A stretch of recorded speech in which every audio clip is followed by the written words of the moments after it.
아이들의 독서활동 시간에 어떤 문제를 발견해서라고 들었어요. 그게 어떤 상황인지, 어떤 문제가 있는지, 실제 교실은 어떻게 이제 소동이 일어나는지가 좀 궁금하거든요. 초등학교 저학년에서부터 네. 중학년 학생의 경우에는 네. 진짜 정말 많은 학생들이 학습 만화를 읽어요. 근데 이런 걸 말씀드리면은 조금 놀라실 수도 있는데 이게 왜 필요하냐면은 나중에 그 영재 추천이나 아니면 중고등학교 때 이제 자기소개서 같은 거 쓸 때 쓰는 근거 자료가 되거든요. 영재라는 게 어머님들께서 흔히 생각하시기에 딱 태어났을 때부터 얘는 영재 뭐 이렇게 구분이 된다고 생각하시는데 그게 아니라 영재는요 이렇게 후천적으로 생겨나기도 해요. 자라나기도 해요. 우리 아이가 잠재적으로 영재성을 지니고 있다라고 생각하셔야 돼요. 그리고 이 아이를 위해 안녕하세요. 교집합 스튜디오 주산쌤입니다. 오늘 스튜디오에는요, 현직 초등교사이시자 과학동화 작가로 유명하신 류다영 선생님을 모셨습니다. 안녕하세요.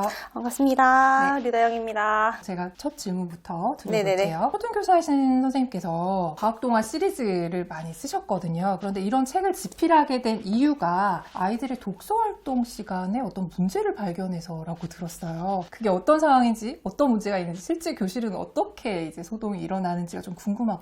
그 얘기 좀 부탁드릴게요. 네, 일단 초등학교에서는 아침 활동 시간에 책을 읽고요. 네네. 또 수업 시간, 틈틈이 자투리 시간에 책을 읽을 시간이 있어요. 네. 뭐 예를 들어 선생님이 얘들아 수학 익힘책 몇 줄부터 몇 줄까지 풀자라고 했을 때 모든 학생들이 다 같은 속도로 푸는 건 아니란 말이에요. 어떤 학생은 좀 빨리 풀리기도 하고 또 어떤 학생은 좀 늦게 풀기도 네. 하고 그러면 빨리 푼 학생의 경우에는 뭐 짧게는 3분, 길게는 한 6분 정도 뭐 책을 가지고 온 책을 읽을 시간이 생겨요.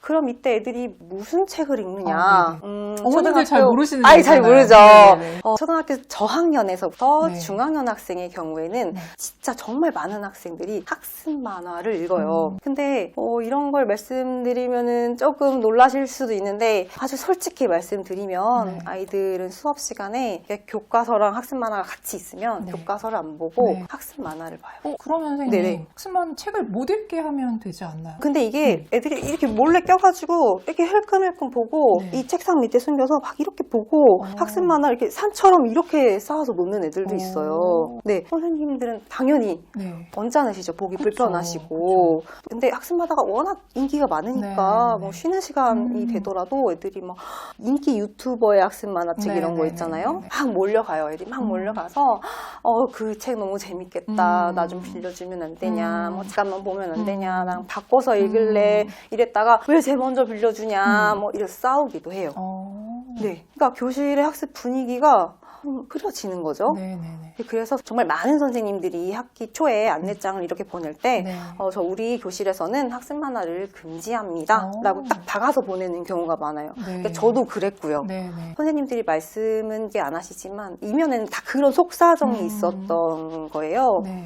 근데 그게 근본적인 해결책은 아니잖아요. 그렇죠. 못하게 한다고 뭐 막을 수 그쵸. 있는 거 아닌가? 애들이 교과서를 그렇게 뭐 멀리하고 그런 걸 보면서 너무 안타깝다고 느꼈고 네. 다른 대안이 필요하다. 네. 그래서 그럼 교과서만큼 글밥이 많으면서 학습 만화처럼 재미있는 책은 없을까라는 이런 문제의식을 가지고 과학 동화를 집필하게 되었습니다. 여기까지 선생님 말씀 들으니까 학습 만화가 우리 학부모님들이 생각했을 때는 뭐 책을 안 읽는 것보단 낫지라는 마음으로, 그리고 또 그 내용들이 완전 만화는 아니고 또 학습 만화다 보니까 뭐 도움이 되겠지라는 생각으로 가볍게 접근하셨을 수도 있는데 네, 그거를 가져올 네. 때 학부모님들께서 그래도 학습 만화는 교육적이지 네. 않나? 라고 해서 많이 들려보내세요. 근데 이제 교실에서는 교과서랑 같이 있으니까 네. 이게 좋은 결과가 나오진 않더라고요. 그러면 선생님이 생각하실 때 학습 만화가 100% 잘못된 건 아니잖아요. 그렇죠. 그렇죠. 그러면 학습 만화만 읽는 아이들은 문제가 좀 있을 수도 있다. 이렇게 보시는 관점인가요? 네. 왜 그럴까요? 일단은 학습 만화 자체는 나쁘다고 생각하지는 않아요. 네네네. 저도 뭐 교실에서 이제 고학년 아이들 주로 네네. 가르쳤거든요. 네. 그러면 사회 같은 경우엔 인물 관계가 너무 복잡해요. 복잡하고 스토리도 너무 어려워가지고 네네. 특히 역사 들어가기 네네. 시작한 순간 애들 막 정말 어려워하거든요. 그러면 너무 어려워하는 아이들한테는 얘들아 뭐 학습 만화책 조금 읽고 와라 이렇게 도움을 얘기를 해요. 받아라. 네. 왜냐하면 스토리 그 자체가 학습이기 때문이에요. 네네네. 근데 과학을 말씀드리면 과학은 사회랑 조금 결이 다르거든요. 과학 같은 경우는 수학도 마찬가지지만 네. 개념과 원리로 돌아가는 그런 과목이에요.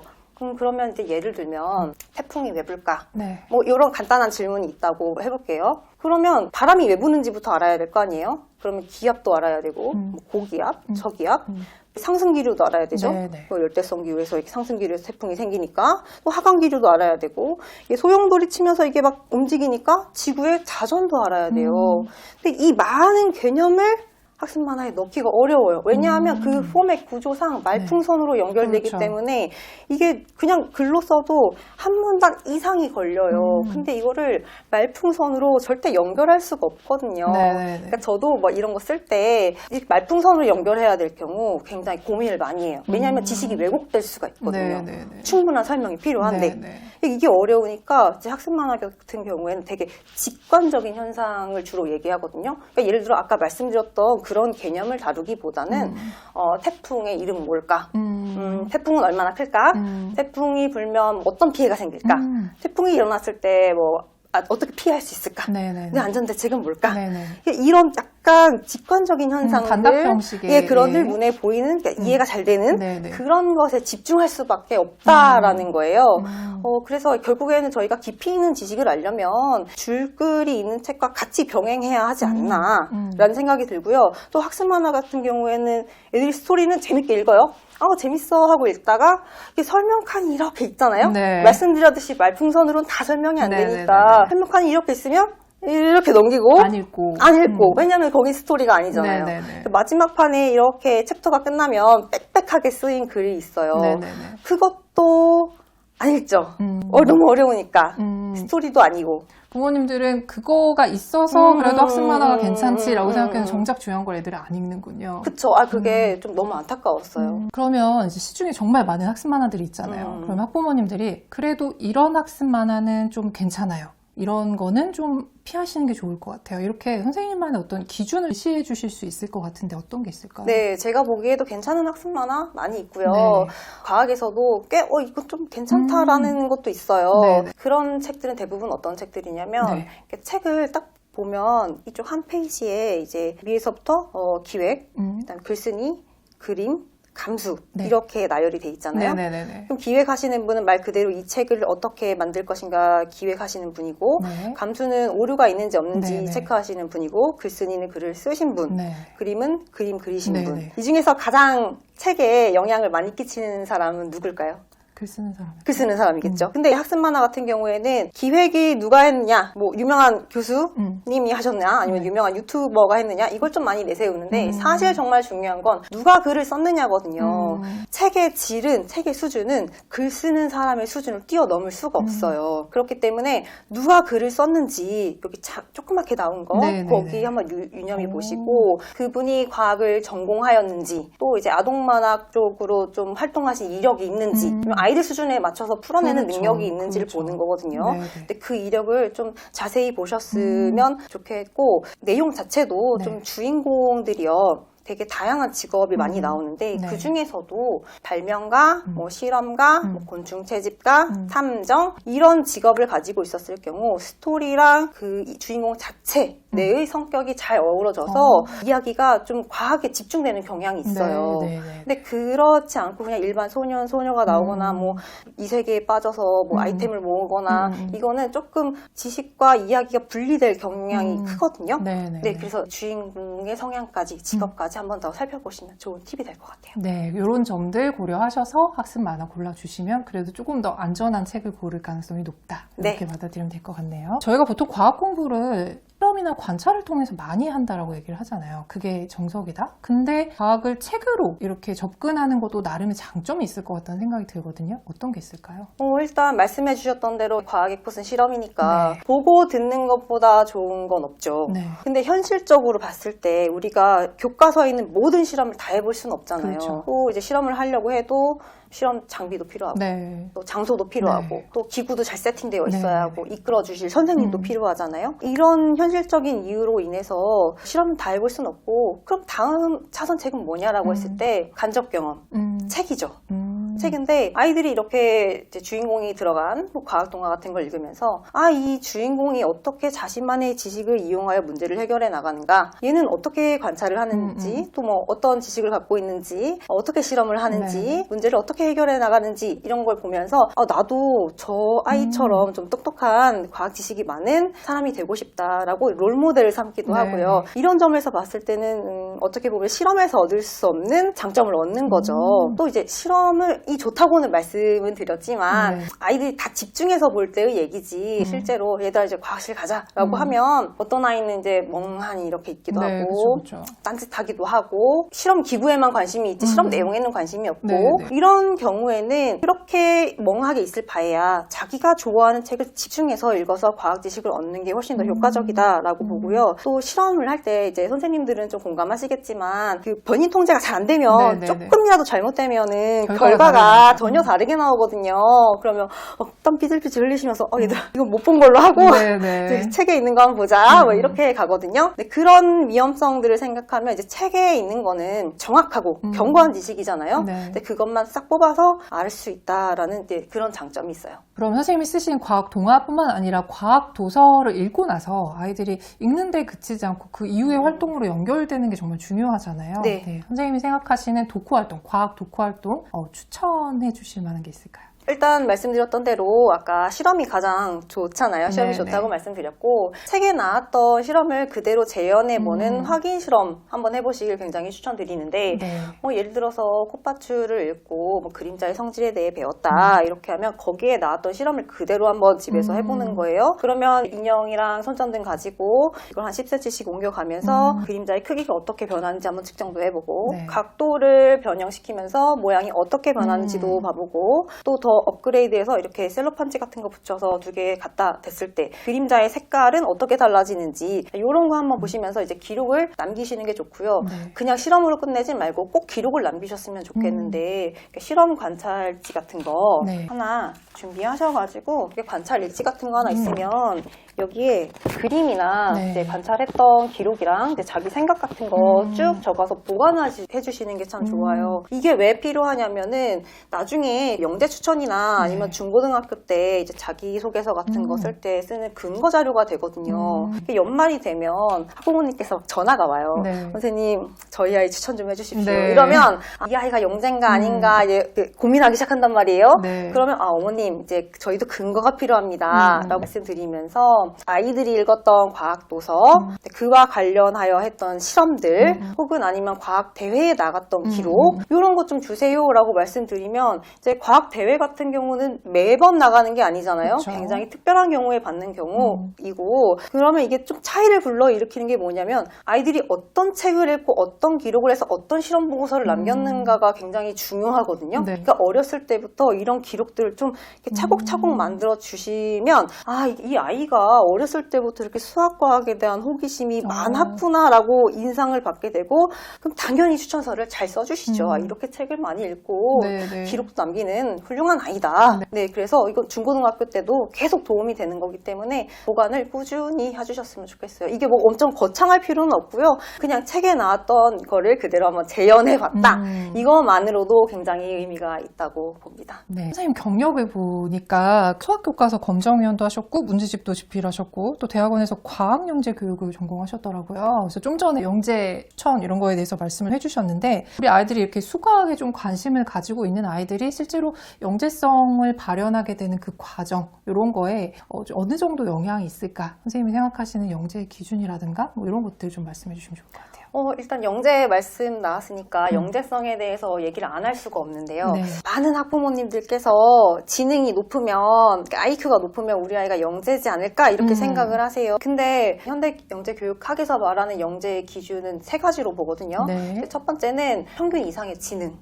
그러니까 높은 지능이 아니라 평균 이상의 지능. 그리고 두 번째는 참신한 생각을 할 수 있는 능력, 창의성이고요. 세 번째는 내가 과제에 얼마나 몰두해서 끝까지 해낼 수 있느냐, 과제 집착력이거든요. 요 세 가지를 보는데 그러면 이거는 지능은 이 중에 한 가지밖에 익숙하지가 않기 때문에 나머지 두 가지 조건이 충족이 안 되면 영재가 아닌 거예요. 그래서 근데 지능이 별로 높지 않아 창의성이 높고 또 과제 집착력이 높았던 우리 뭐 토마스 에디슨 전구를 발명한 그런 과학자의 경우에는 영재잖아요. 네, 그렇죠. 영재죠. 누구나 인정하는. 그렇죠. 누구나 네. 다 인정한 영재죠. 그러니까 이게 꼭 지능만 보시는 게 아니라 그러면 과제 집착력과 창의성을 보여야 할 텐데 이거를 끌어올리는 능력이 뭐냐. 원동력은 수과학적 호기심이라는 거죠. 그러니까 수과학적 호기심을 최대한 끌어주셔야 할 텐데 이게 영재라는 게 어머님들께서 흔히 생각하시기에 딱 태어났을 때부터 얘는 영재 뭐 이렇게 구분이 된다고 생각하시는데 그게 아니라 영재는요 이렇게 후천적으로 생겨나기도 해요. 자라나기도 네, 네. 해요. 그러니까 예를 들어서 어린 시절엔 평범했는데 갑자기 영재성을 발현하는 사람도 많거든요. 뭐 스티븐 잡스나 네, 뭐 네. 아인슈타인 같은 경우에 그런 경우고요. 그러니까 우리 아이가 잠재적으로 영재성을 지니고 있다라고 생각하셔야 돼요. 그리고 이 아이를 위해 수과학적 호기심을 어떻게 최대한 끌어올릴 수 있는가 요거에 집중하셔야 될 것 같고 이제 영재 판별 여부는 그건 나중에 기관에서 할 일로 보여집니다. 네. 여기까지 선생님 말씀을 들으니까 이런 선생님이 쓰신 책이 과연 어떨지 궁금하신 분들이 많이 생기실 것 같은데요. 선생님이 쓰신 책은 달콤, 짭짤, 코파추 시리즈입니다. 지금 현재 2권까지 이렇게 나온 책이죠. 네. 네, 저도 읽어봤는데 되게 재밌더라고요. 감사합니다. 그리고 지금 인기도 되게 많은 것 같아요. 네. 서점 보니까 댓글들이 애들이 너무 재밌게 읽고 있다. 뭐 이런 평들이 굉장히 많던데 참신한 스토리로 이런 책을 쓰셨는데 영감을 어디서 받으시는지 좀 궁금하더라고요. 왜냐면 아동 문학을 접근하는 사람들은 일단 일반인들이 생각했을 때 동심을 가지고 있나부터 시작해서 뭐 여러 가지 좀 궁금한 사항들이 있거든요. 근데 거기에 그치지 않고 이게 과학이고 우리 아이들이 실제로 학교에서 배우는 교과서 내용과 연결을 하는 부분은 더 어려울 것 같다는 생각이 드는데 선생님 어떻게 이 책 쓰시는지 좀 궁금하거든요. 간단하게만 네. 좀 소개해 주실까요? 우선 책을 어떻게 쓰냐면 일단 책상에 교과서부터 이렇게 쫙 펴놔요. 초등학교 3학년부터 고등학교 3학년까지 교과서 쫙 펴놓고 주제를 하나 정하는 거죠. 예를 들어 뭐 동물을 주제로 정했다. 이렇게 하면 동물에 관련된 키워드를 뭐 3학년에서부터는 이제 동물의 한 살이, 동물의 네, 뭐 네. 생활 이런 네. 거부터 이제 고 3학년 올라가면 포유류, 뭐 조류, 뭐 파충류, 네. 난생, 태생 이런 키워드들을 다 뽑는 거예요. 그 다음에 이 키워드들을 하나로 묶을 수 있는 질문이 뭘까?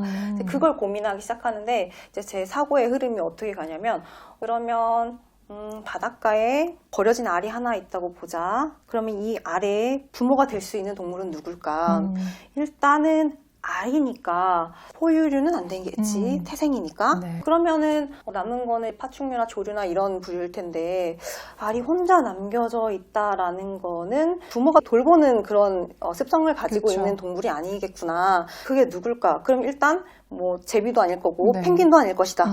그럼 거북일 수 있겠구나. 이런 식으로 추론을 해나가는 거예요. 네. 그러니까 저는 질문 하나를 딱 가지고 네. 거기서 나올 수 있는 이제 여러 가지 추론, 문제 해결력, 뭐 사고력 같은 거를 키워줄 수 있도록 이렇게 쭉 이야기를 구성하는 거죠.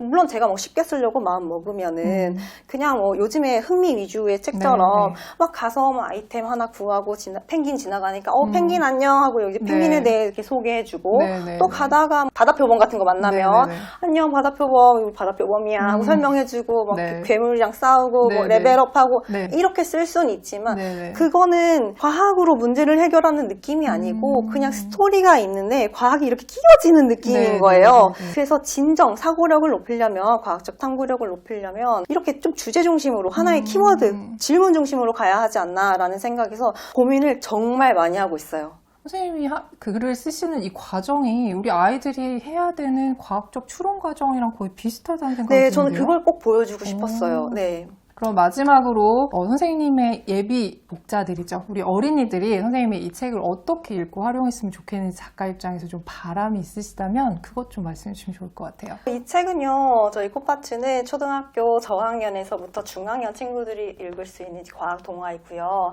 말씀드렸던 대로 교과서와 문학의 중간에 서서 이어주는 징검다리 같은 역할이 되었으면 좋겠어요. 많은 어린이들이 책을 읽으면서 유쾌하고 즐거운 과학 시간을 가졌으면 되었으면 하는 바람이 있고요. 네. 이거 이어서 또 제가 4월 중에 출간할 또 시리즈가 있거든요. 뭐 제목은 속지마 왕잼이고요. 우리 지식정보사회에서는 어떤 정보가 진짜인지 가짜인지 가려내는 네, 게 정말 그렇죠. 중요하잖아요.